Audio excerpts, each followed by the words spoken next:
As always, we're off to somewhere.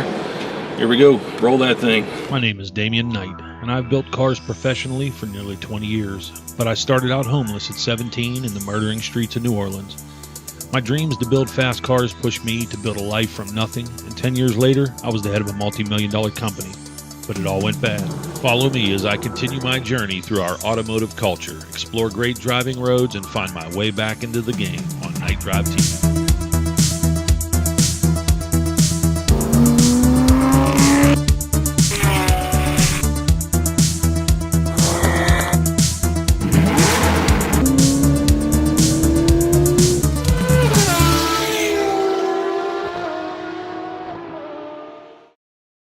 So here we look at the Nardy Dish steering wheel and pick up some Shell gasoline. Got to keep those fuel sensors clean. But after that, we will be heading into Road Atlanta. All right, guys, so we have arrived at Road Atlanta, and we are going to check out Drift Atlanta. So let's take a look and enjoy the ride. Let's see what we see.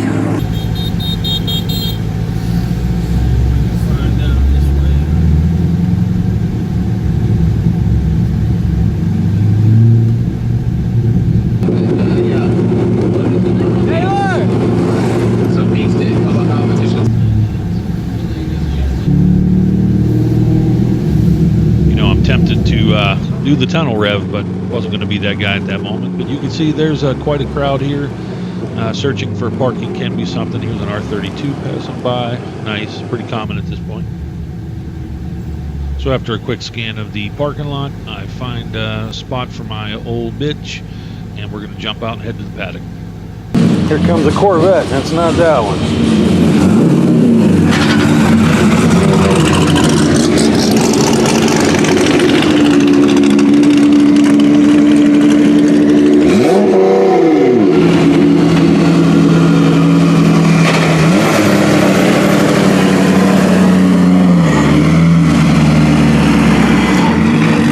Rocket bunny action here.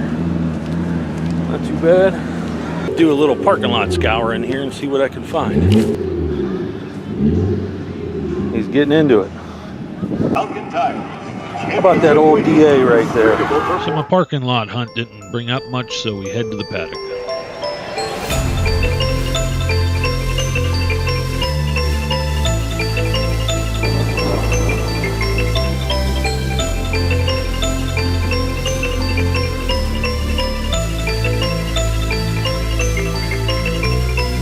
So for my followers who think, you know, these drift events are not for me, I'm more of a domestic guy, let me tell you, this is an LS fest.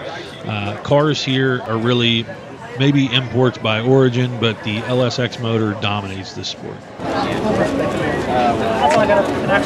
That said, who doesn't like a little rotary action in an RX-7? But if you prefer, of course, there's one with a V8. So I couldn't help but notice this Lexus SC500. It reminded me of my girlfriend's E46 that I wrapped a while back. Check it out. The car turned out extremely well, and she drove it for a number of years. You can see her in the intro, but she sold that for her current Corvette. Speaking of Corvettes, here's the Falcon Corvette with about 1,250 horsepower. Pulling in.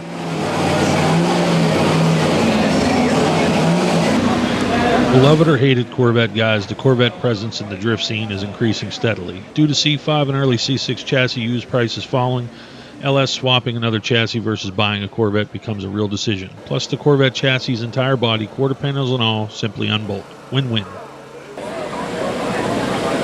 Check this guy out. Looking at cars, smelling race gas, and locking pinkies with his boo. Go ahead, girl. Do your thing. So we're going to cover the paddock here for about 2 more minutes, then jump forward. Thank you for watching. Please hit subscribe and throw me a comment.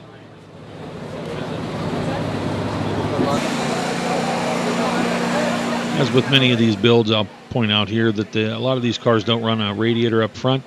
They actually rear mount it, pull air from the back glass or from side vents or side scoops. And they do that for a number of reasons.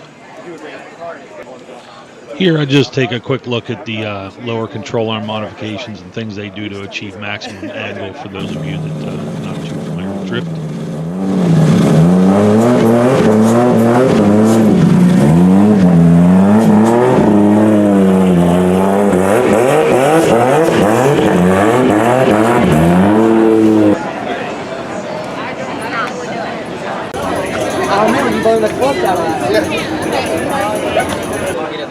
I had to say, as a guy who fabbed a lot of forced induction systems, this car caught my attention.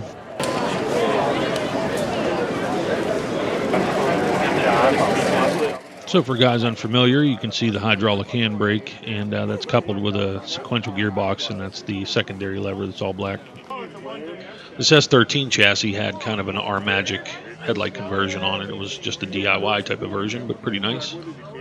Then we head over to a really nice twin turbo build. Again, I fabbed a lot of forced induction systems. I like creativity, twin blow-offs, twin wastegates coming out of the hood, some reflective tape, lots of gusseting used, and a real high volume fan for the intercooler. That's his last name. He's using his last name because people call him Fuckaroo. Okay, I just want to make sure I'm saying it right. Fuckaroo. Okay. Well, I'm just trying to make sure I'm saying it right.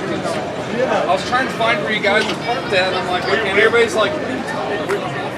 So here we look at the radiator system placed in the rear that I mentioned earlier. So they put these in the rear for a number of reasons. One, to get a lot more airflow through the radiator core and not split it with the intercooler, but also you can see here this ring, they actually are spraying, you can spray nitrous or carbon dioxide on the radiator to give it extra cooling. So here's what's left of an Evo, rear wheel drive obviously, LSX swap.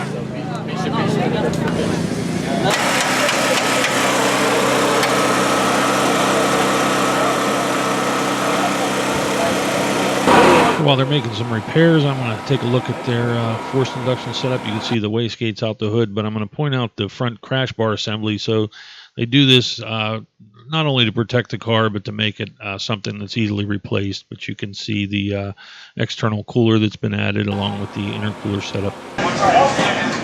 So here we take a look at a couple Nitto sponsored and BC Racing sponsored Mustangs. As you can see, this is not an import game. It's a lot of domestic vehicles, a lot of big V8, a lot of power. Everything's making pretty much 1,000 horsepower out here or better. So here I pick up with a couple of 350Zs. I will actually see these guys the next day at the day after drift. You can see it here. So be sure to check out that video, which I will put out in the next couple days. Please click subscribe so you don't miss it. So it goes without saying, this is quite the build. This is actually an intercooled twin centrifugal supercharger setup. I'm going to get in a little closer here, but I didn't get to see this car run, but you can see the heat reflective tape on the gearing assembly for the centrifugals, all running off a single belt. Pretty impressive. Black Magic Intense Tire Wet. Young lady, I don't think you have a car. Can you shine your bike tires? So, I walked the paddock, and for any of you Corvette, Camaro, V8 guys that think that drift is, an import sport, it definitely started there, started in Japan, came over to America, and like everything, we make it huge horsepower. Sorry, I'm out of breath, I'm hiking out here. But everything LS, you know what I mean? This is like an LS fest. You want to see an LS swap into anything, you'll see it here. And so I encourage you to check out a drift event, even if you're like a Corvette guy, you see a lot of Corvettes out here. So let's go check out some drift action.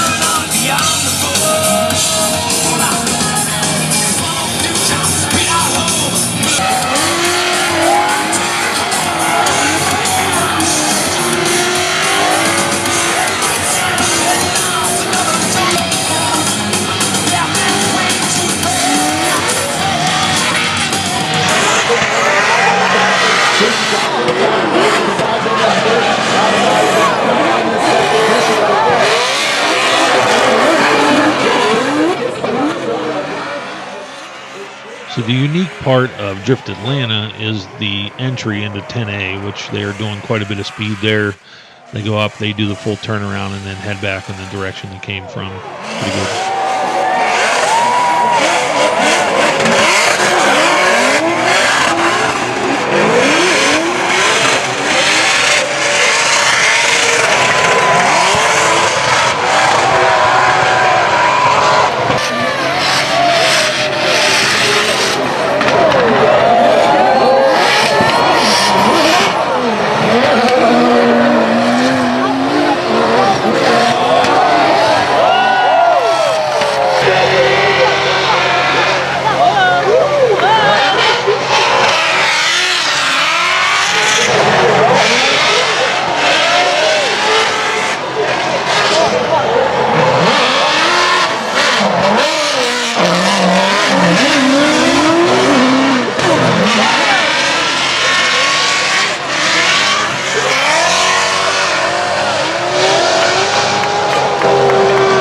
Drift, as a spectator sport, excels at turning mountains of new rubber into smoke, gasoline into thundering noise, and children into daydreaming about when they can get their first car. In theory, I can understand why some feel confused about the sport as a whole, but I encourage you to attend a drift event in person. And if a rolling, two-car battling, 2,000 plus horsepower, 100 plus mile per hour burnout contest isn't for you, then maybe I'll see you at Cars and Coffee instead. Either way, we're all here for the love of the machines.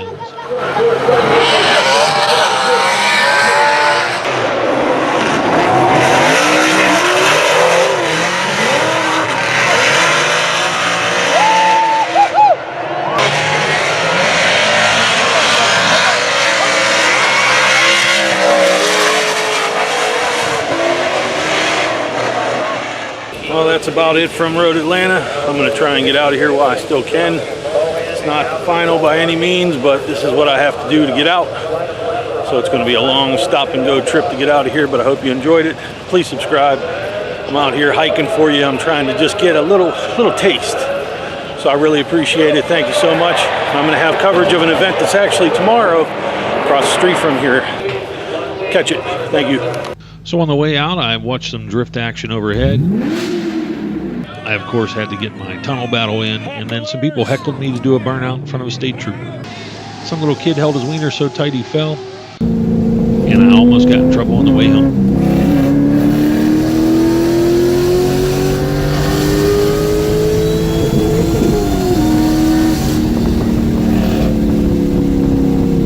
The gear!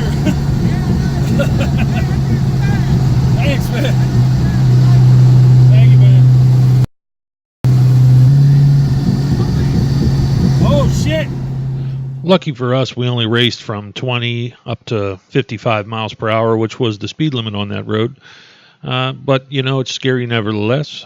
Please check out my next video, which I did go to the day after Drift, which was at Lanier Motorplex right across the street. Thank you for watching. Please subscribe, comment, and like. That's what I do it for. I appreciate it. Thank you.